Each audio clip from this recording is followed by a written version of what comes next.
शेफाली के दो बेटे हैं, राम और श्याम। दोनों जुड़वा हैं और दोनों की उम्र 5 साल है। दोनों एक दूसरे से और शेफाली से बहुत प्यार करते हैं। राम शेफाली के पास जाता है और उसकी गोद में बैठकर कहता है, मैं पहले गोद में बैठ गया, ये मेरी माँ है। ये देखकर श्याम तुरंत वहाँ पर चला आता है और वो भी शेफाली की गोद में बैठ जाता है और कहता है, मैं भी गोद में बैठ गया, ये मेरी माँ है। राम और श्याम दोनों इस बात को लेकर झगड़ा करते हैं। शेफाली हंसते हुए कहती है, ठीक है, अब चुप भी हो जाओ, मैं तुम दोनों की माँ हूँ। ये बोलकर शेफाली दोनों को गले लगा लेती है। ऐसे ही तीनों के दिन बीतते हैं। शेफाली का पति इस दुनिया में नहीं है, इसलिए शेफाली को ही घर चलाना पड़ता है। वो हाथ रिक्शा चलाती है। राम और श्याम सरकारी स्कूल में पढ़ते हैं। शेफाली को उन दोनों से बहुत उम्मीदें हैं। वो अक्सर दोनों से कहती है, बेटा अच्छे से पढ़ाई करना, मैं बहुत मेहनत कर रही हूँ, बस तुम दोनों बड़े हो जाओगे, उसके बाद तुम दोनों की नौकरी लगेगी और तब जाकर मैं आराम करूँगी। आप चिंता मत कीजिए माँ, हम दोनों को बस थोड़ा सा बड़ा होने दीजिए, हम दोनों आपको कोई काम करने नहीं देंगे। ये सुनकर शेफाली भावुक हो जाती है और उसकी आंखों में आंसू आ जाते हैं। ऐसे ही दिन बीतते रहते हैं। राम और श्याम बड़े होने लगते हैं। वो दोनों जवान हो जाते हैं और दोनों की अच्छी नौकरी भी लग जाती है। शेफाली ने इतने दिनों तक बहुत मेहनत की है। वो काम छोड़ देती है। कुछ महीने सब कुछ ठीक ठाक ही चलता है और फिर शेफाली राम और श्याम की शादी करवा देती है। राम की बीवी का नाम केतकी है और श्याम की बीवी का नाम है बसंती। शादी वाले दिन केतकी राम से कहती है, सुनिए जी, आप मुझसे प्यार करते हैं ना? हाँ करता हूँ, बहुत ज्यादा करता हूँ। तो फिर मैं जो कुछ भी बोलूँगी आप सुनेंगे ना? हाँ, आखिर तुम मेरी धर्मपत्नी जो हो, मुझे सुनना तो पड़ेगा ही। उधर श्याम भी अपनी बीवी बसंती के प्यार में खो जाता है। शेफाली सोचती है कि अब वो आराम से अपनी जिंदगी बिता सकती है, लेकिन उसके भाग्य में तो कुछ और ही लिखा था। शादी के कुछ ही दिनों बाद बसंती श्याम से कहती है, सुनो, ऐसे एक साथ नहीं रह सकती मैं। एक साथ खाना बनाना पड़ता है, इतने सारे बर्तन धोने पड़ते हैं। वो केतकी तो कुछ काम ही नहीं करती है, मुझे अलग होना है। श्याम तो बसंती के प्यार में पागल था ही। वो अगले ही दिन ये बात राम को बताता है। राम केतकी को बताता है। ये सुनकर केतकी गुस्सा हो जाती है और कहती है, अच्छा ये बात है, महारानी कौन सा काम करती है? सारा काम तो मैं करती हूँ, घर साफ करना, कपड़े धोना, और तुम्हारी माँ भी तो कुछ नहीं करती। अगले ही दिन दोनों परिवार अलग हो जाते हैं और बीच में शेफाली पड़ी रहती है। वो दुखी होकर कहती है, तुम दोनों ने तो अपना अपना देख लिया, अब मेरा क्या होगा? तभी बसंती कहती है, आप अपना देख लीजिए, हम आपको नहीं खिला सकते। हाँ, और शाम को हम दोनों के घर पर काम करेंगी आप, नहीं तो इस घर से आपको निकाल देंगे, याद रखना। शेफाली को बहुत दुख पहुंचता है, लेकिन वो करे भी तो क्या करे। वो अगले दिन से हाथ रिक्शा लेकर निकल जाती है। शेफाली रोते हुए अपने ही मन में कहती है, ये क्या हो गया मेरे परिवार को? शांति तो दूर दूर तक नहीं है। मेरे बेटों ने मुझे खाना देने से भी इनकार कर दिया। मेरी बहुएं मुझे बस एक काम करने वाली के रूप में रखना चाहती है। हे भगवान, अब मैं क्या करूं?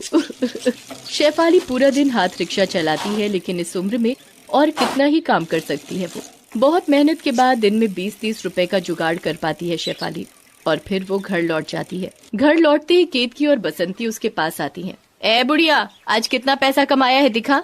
ज्यादा नहीं बहू, 20 रुपए ही हुए हैं। ठीक है, वो हमें दे दे, इस घर में रहेगी तो भाड़ा देना होगा। ये बोलकर बसंती और केतकी शेफाली से पैसा छीन लेते हैं। रात को वो लोग अच्छी चीजें खाते हैं, लेकिन शेफाली को भूखा रहना पड़ता है। वो घर के बाहर आंगन में एक खटिये पर सोती है। उसकी आंखों से आंसुओं की धारा बहने लगती है। राम और श्याम बीवियों के प्यार में इतना खो जाते हैं कि वो दोनों अपनी माँ को भूल जाते हैं।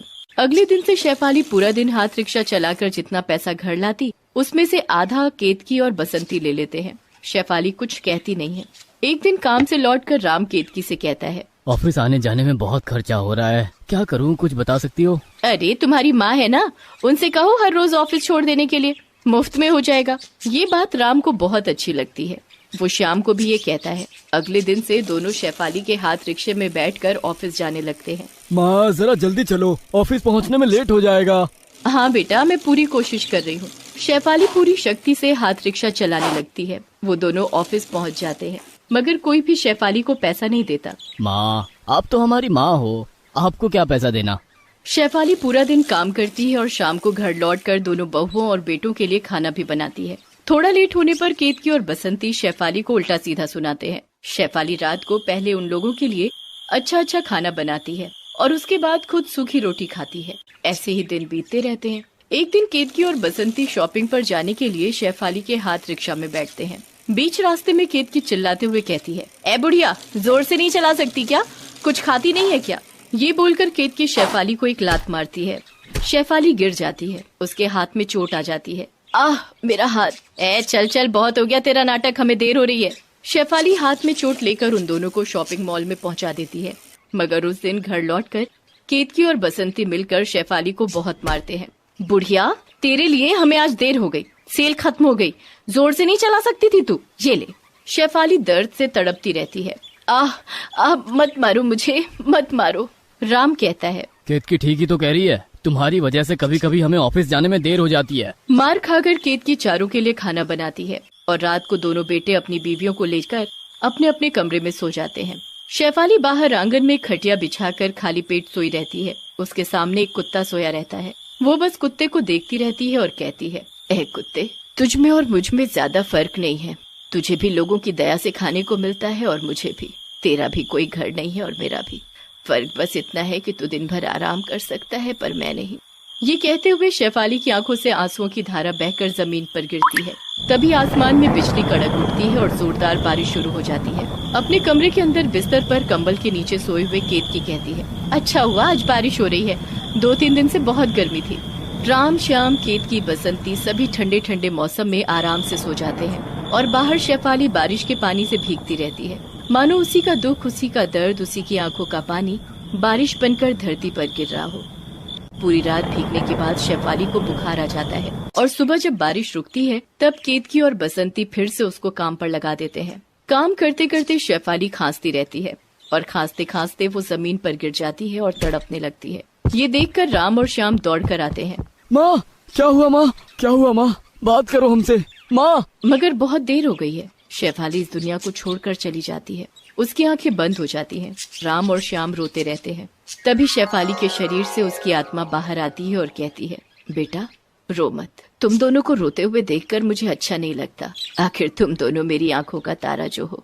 बहू माफ करना मुझे, मैं और काम नहीं कर सकी, माफ करना, मैं जा रही हूँ। हो सके तो तुम चारों एक साथ रहना। शेफाली की आत्मा अदृश्य हो जाती है। केतकी और बसंती भी रोते रहते हैं। राम रोते हुए कहता है, माँ हम सबको माफ कर दो, हमसे गलती हो गई। माफ कर दीजिए माँ जी, हम चारों ने आपके ऊपर बहुत अत्याचार किया।